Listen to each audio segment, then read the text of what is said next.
से बोला बाबा बैजूनाथ की।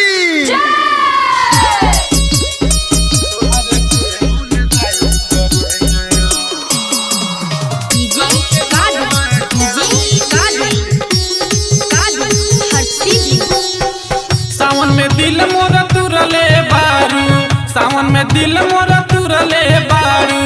अब न रोब लुकाई के तोहरा के भूल जाइब करे जा, तोहरा के भूल जाइब करे जा। भंग के गोला खाई के तोहरा के भूल जाइब करे जा। भंग के गोला खाई के तोहरा के भूल जाइब करे जा।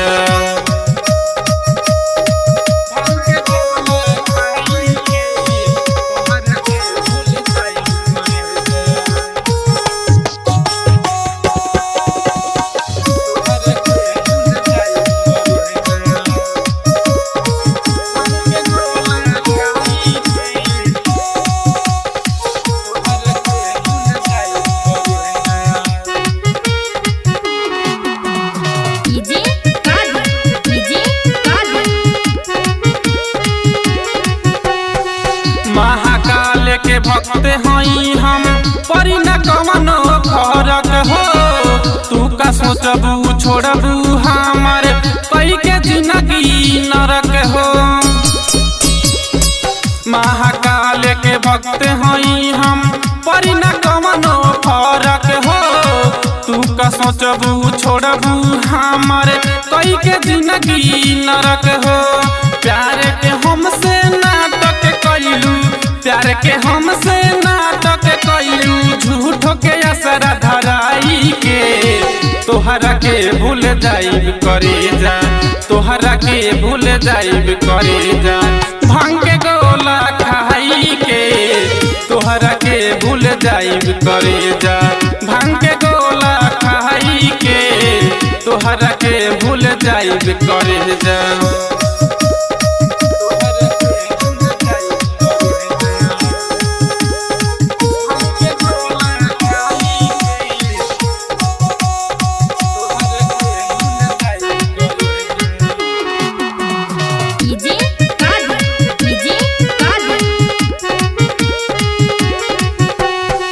नाथों के नाथ हौवे हमर बाबा भोले नाथ हो।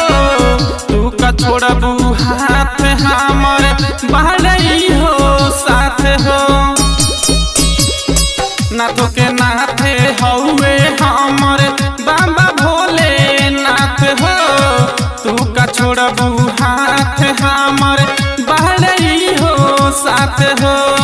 कहे विशंबर बिना सक नाही, कहे विशंबर बिना सक नाही। कहेला पांडो भाई के तोहरा के भूल जाइब करे जा, तोहरा के भूल जाइब करे जा। भांग के गोला खाई के तोहरा के भूल जाइब करे जा।